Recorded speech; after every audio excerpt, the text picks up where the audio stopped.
Hello बच्चों, आप सभी का मेरे YouTube चैनल पर स्वागत है। आज के इस वीडियो में हम पढ़ेंगे कक्षा चतुर्थ पाठ 12 सुनीता की पहिया कुर्सी। बच्चों, जब एक कुर्सी में नीचे से पहिया लग जाए तो उसे कहते हैं पहिया कुर्सी। और ये कुर्सी कैसे लोग इस्तेमाल करते हैं? जो कि चलने फिरने में असमर्थ हो, असक्षम हो। आपने ये जो कुर्सी है इसे देखा होगा या तो अपने आस पड़ोस में या फिल्मों में। और जो लोग चल फिर नहीं सकते वो उस कुर्सी के इस्तेमाल करके एक जगह से दूसरी जगह जाते हैं और अपना दैनिक काम करते हैं। तो ये कहानी एक ऐसी लड़की की है जिसका नाम सुनीता है, जो चल फिर नहीं पाती और पहिया कुर्सी के सहारे ही अपना सारा काम करती है। तो बच्चों, अब चलते हैं पाठ के कहानी की ओर। सुनीता सुबह 7 बजे सोकर उठी। कुछ देर तो वह अपने बिस्तर पर ही बैठी रही। वह सोच रही थी कि आज उसे क्या क्या काम करने हैं। उसे याद आया कि आज तो बाजार जाना है। सोचते ही उसकी आंखों में चमक आ गई। सुनीता आज पहली बार अकेले बाजार जाने वाली थी। तो आशा की किरण एक जग गई उसके अंदर कि आज वो पहली बार बाजार जाने वाली है, और यही सोचकर उसकी आंखों में चमक आ गई। उसने अपने टांगों को हाथ से पकड़कर खींचा और उन्हें पलंग से नीचे लटकाया। अपने हाथों के सहारे वो टांगों को नीचे की, क्योंकि उसके टांग अपने आप नीचे नहीं आ सकते थे। वो अपने टांगों को खुद से नहीं नीचे कर सकती थी। उसके जो पाँव हैं वो काम नहीं करते थे। फिर पलंग का सहारा लेते हुए अपनी पहिया कुर्सी तक बढ़ी।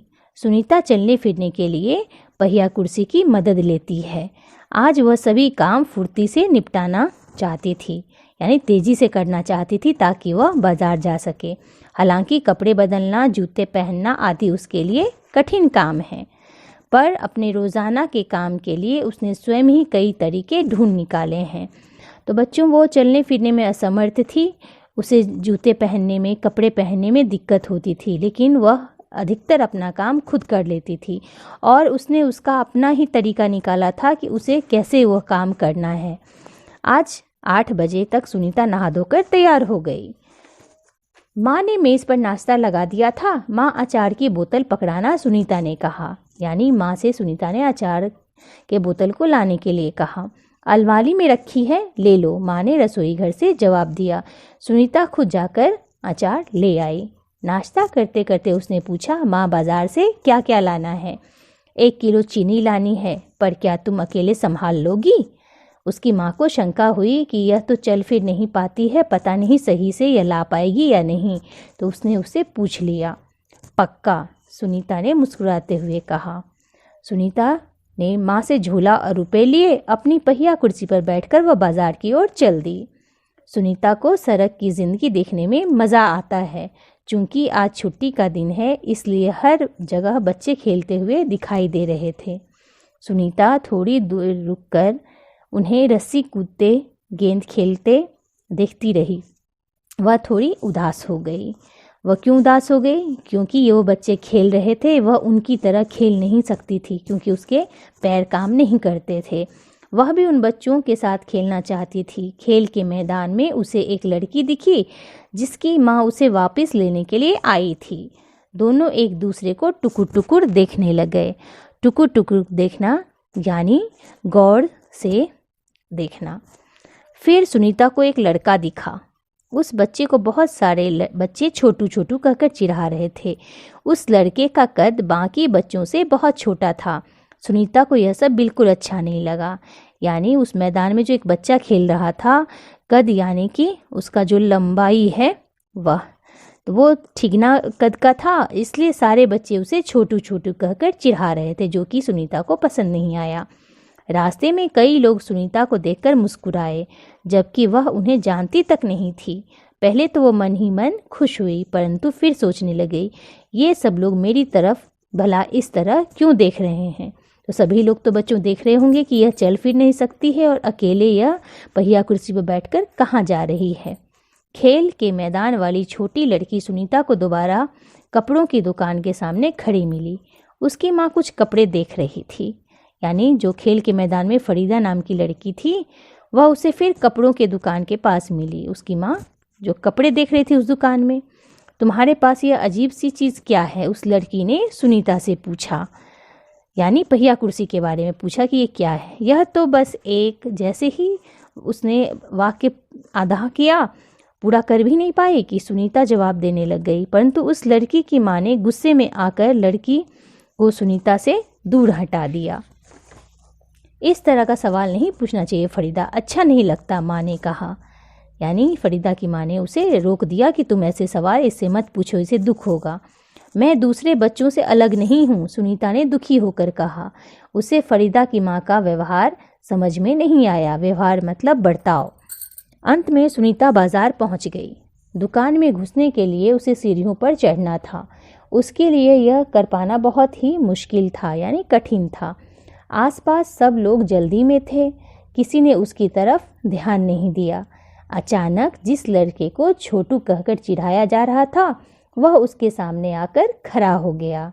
खेल के मैदान में जो छोटे कद का लड़का था, जिसे सब छोटू कह रहे थे, वह उसके सामने आ गया। मैं अमित हूँ, उसने अपना परिचय दिया। क्या मैं तुम्हारी मदद करूँ? मेरा नाम सुनीता है। सुनीता ने राहत की सांस ली। तो राहत की सांस क्यों ली? कि अब उसकी मदद के लिए कोई आ चुका है। और मुस्कुराकर बोली, पीछे के पैडल को पैर से ज़रा दबाओगे? पैडल मतलब होता है पाँव रखने वाला, जो कि आपने साइकिल या रिक्शा पे देखा होगा। हाँ हाँ ज़रूर, कहते हुए अमित ने पहिया कुर्सी को टेढ़ा करके उसके अगले पहियों को पहली सीढ़ी पर रखा। फिर उसने पिछले पहियों को भी ऊपर चढ़ाया। सुनीता ने अमित को धन्यवाद दिया और कहा, अब मैं दुकान तक खुद पहुंच सकती हूँ या जा सकती हूँ। दुकान में पहुंचकर सुनीता ने 1 किलो चीनी मांगी। दुकानदार उसे देखकर मुस्कुराया। चीनी की थैली पकड़ने के लिए उसने हाथ बढ़ाया ही था कि दुकानदार ने थैली उसकी गोद में रख दी। सुनीता ने गुस्से से कहा, मैं भी दूसरों की तरह खुद अपना सामान अपने आप ले सकती हूँ।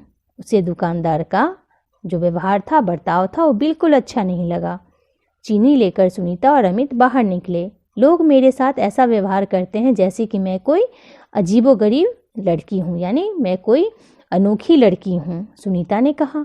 शायद तुम्हारी पहिया कुर्सी के कारण ही वे ऐसा व्यवहार करते हैं, अमित ने कहा। पर इस कुर्सी में भला ऐसी क्या खास बात है? मैं तो बचपन से ही इस पर बैठकर इसे चलाती हूँ, सुनीता ने कहा। अमित ने पूछा, पर तुम इस पर क्यों बैठती हो? मैं पैरों से चल फिर नहीं सकती। इस पहिया कुर्सी के पहियों को घुमाकर ही मैं चल फिर पाती हूँ। लेकिन फिर भी मैं दूसरों बच्चों से अलग नहीं हूँ। मैं वे सारे काम कर सकती हूँ जो दूसरे बच्चे कर सकते हैं, सुनीता ने कहा।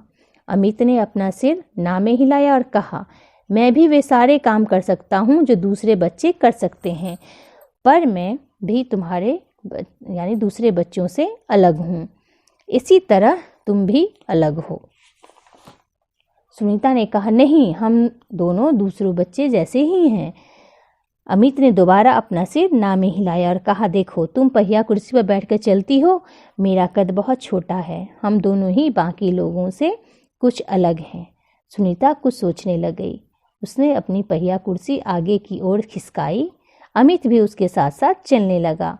सड़क पार करते समय सुनीता को फरीदा फिर नजर आई। इस बार फरीदा ने कोई सवाल नहीं पूछा। अमित झट से सुनीता की पहिया कुर्सी के पीछे चढ़ गया। फिर दोनों पहिया कुर्सी पर सवार होकर तेजी से सड़क पर आगे बढ़े। फरीदा भी उनके साथ साथ दौड़ी। इस बार भी लोगों ने उन्हें घूरा, परंतु अब सुनीता को उनकी परवाह नहीं थी। तो बच्चों, आपने इस पाठ में देखा कि पहिया कुर्सी के सहारे कैसे लोग जो चल फिर नहीं पाते हैं वो अपना काम करते हैं। और बच्चों, हमेशा याद रखना कि जो लोग शारीरिक रूप से असमर्थ रहते हैं, हमेशा आपको उनकी मदद करनी चाहिए, जैसे कि इस पाठ में अमित ने सुनीता की मदद की। तो आपको वीडियो अच्छा लगा ना? जो भी मेरे इस चैनल पे पहली बार आए हैं, वो बेल का आइकन दबाकर मेरे चैनल को ज़रूर सब्सक्राइब करें, ताकि आने वाले वीडियोस के सभी नोटिफिकेशन सबसे पहले आपको मिले। धन्यवाद।